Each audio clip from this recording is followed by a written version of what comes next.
अम्मा गिनती भूल गई कितने बच्चों को उठवाया आज तक। 24/7 ताजा समाचार के पाठकों के लिए मेरी तरफ से हार्दिक शुभकामनाएं।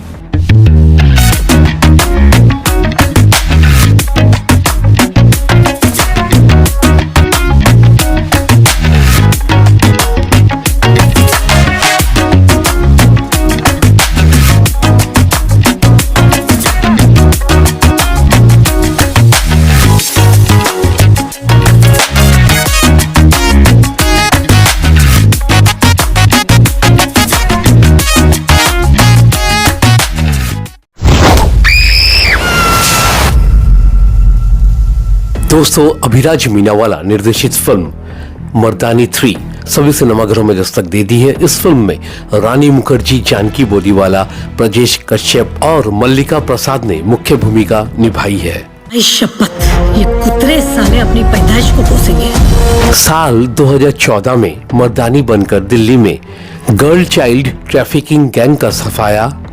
फिर साल 2019 में फिल्म मर्दानी 2 में राजस्थान के खूंखार रेपिस्ट का खात्मा। धाकर पुलिस वाली शिवानी शिवाजी राय यानी रानी मुखर्जी अब मर्दानी 3 में फिर अपने उसी नो नॉनसेंस ओनली एक्शन अवतार में लौट आई हैं। खास बात यह है कि छोटी बच्चियों की तस्करी के जुर्म की जानी पहचानी दुनिया होने के बावजूद यह फिल्म और रानी दोनों ही प्रभाव छोड़ने में कामयाब रहती हैं। 3 महीनों 8 से 11 साल के बेगर माफिया को उम्र से क्या लेना देना। कहानी बुलंदशहर में एक वीवीआईपी की मासूम बच्ची की किडनैपिंग से शुरू होती है। साथ में वीवीआईपी के केयरटेकर की बच्ची भी अगवा हो जाती है। इन बच्चियों को बचाने की जिम्मेदारी मिलती है एसएसपी शिवानी शिवाजी रॉय को।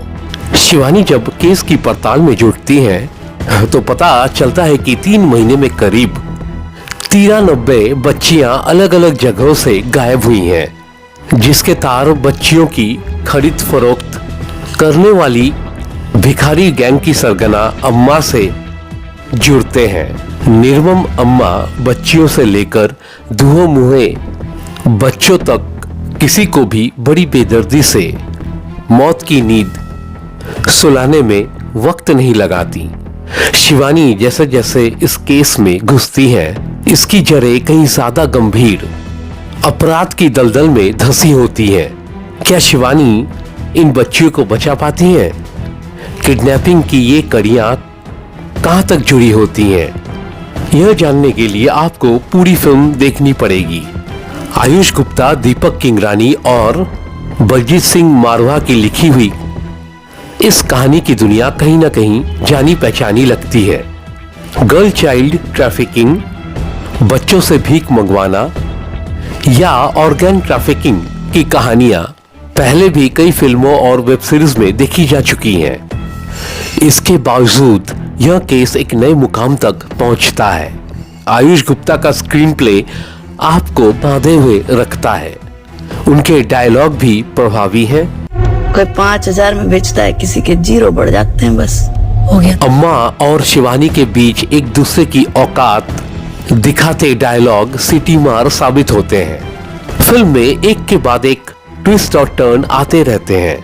हालांकि अगर आप इन्वेस्टिगेटिव थ्रिलर फिल्म के शौकीन हैं तो कुछ प्लॉट ट्विस्ट का अंदाजा पहले से ही लगा सकते हैं। फिल्म के निर्देशन की कमान इस बार अभिराज मीनावाला ने संभाली है, जो मर्दानी की पिछली फ्रेंचाइजी के साथ न्याय करने में सफल रहे हैं। बात करें एक्टिंग की तो पूरी फिल्म का दारोमदार रानी मुखर्जी की कंधों पर है और वो इसे बखूबी उठाती है।